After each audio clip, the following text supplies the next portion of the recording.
On this episode of China Uncensored, just when you thought it couldn't get any more complicated than a territorial dispute between China, Taiwan, Vietnam, Malaysia, Brunei, and the Philippines, well, Indonesia had to show up. Like a seventh wheel.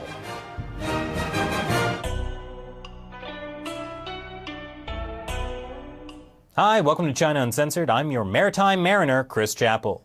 The South China Sea is becoming a powder keg, and who is to blame?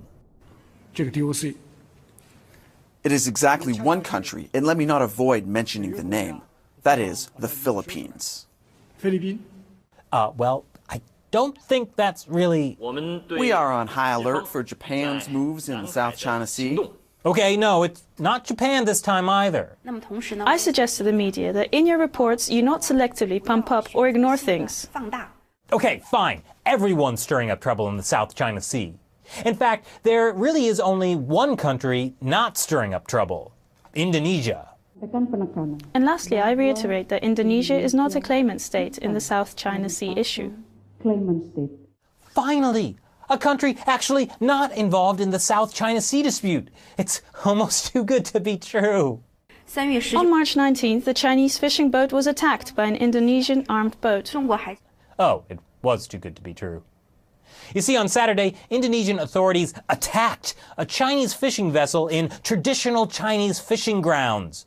Of course, by attack, the Chinese Foreign Ministry means Indonesia fired warning shots into the air while approaching the Chinese vessel that was fishing there illegally. And by traditional Chinese fishing grounds, they mean Indonesia's exclusive economic zone, located within 200 miles around the Natuna Islands. Don't worry, I didn't know what the Natuna Islands were either. Apparently they're here, outside the giant area of the South China Sea covered by China's ridiculously large, historically accurate, 9-dash line. But a small part of the 200-mile exclusive economic zone around the Natuna Islands does overlap with the 9-dash line. Fortunately, Saturday's incident is nothing like what happened back in 2013, when Indonesian authorities caught another Chinese fishing vessel. That time, a Chinese patrol ship came armed with mounted machine guns and demanded they release the boat and crew. This time, the Chinese Coast Guard was much better behaved. They merely followed Indonesian authorities through their economic zone into Indonesian territorial waters, then began literally ramming the Chinese fishing boat until they released it. The 8-person Chinese crew is still in Indonesian custody, but China has called for their release. Now, Indonesia has typically stayed out of South China Sea territorial disputes, partly because Indonesia's waters are so far away from China, it's kind of ridiculous. But now, that might have changed.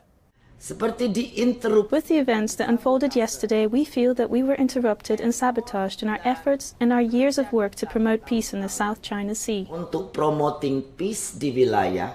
Wait a minute, Indonesia. Your efforts to promote peace? Didn't you know that China is the one doing all the peace promotion?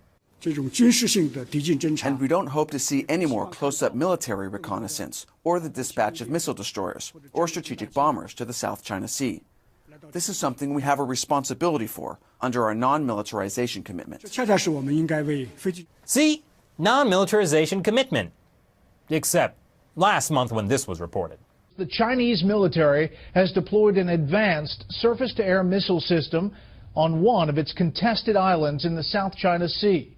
Or shortly after that. China deploys warplanes to disputed South China Sea islands.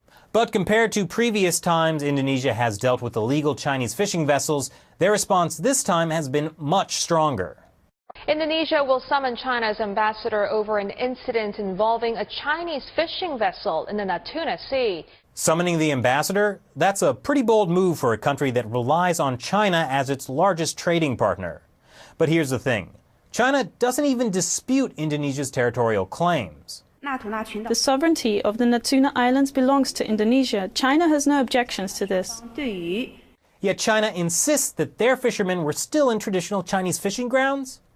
I guess there's something to be said for tradition. If everyone just respects each other's traditional fishing grounds, then we should be fine. What's that, Shelley? Okay, never mind. But anyway, the biggest problem for China is that by alienating Indonesia, they may have lost the closest thing to a neutral ally in the South China Sea disputes. Disputes that have put China at odds with pretty much everyone else. So, how do you think this incident will affect Indonesia's involvement in the South China Sea? Leave your comments below, and remember to subscribe for more episodes of China Uncensored. Once again, I'm Chris Chappell. See you next time. Presidential hopeful Donald Trump has a special relationship with China. I love the Chinese people. And they love him back. Chinese leaders are acknowledging that things are getting worse. Don't worry, they have a plan.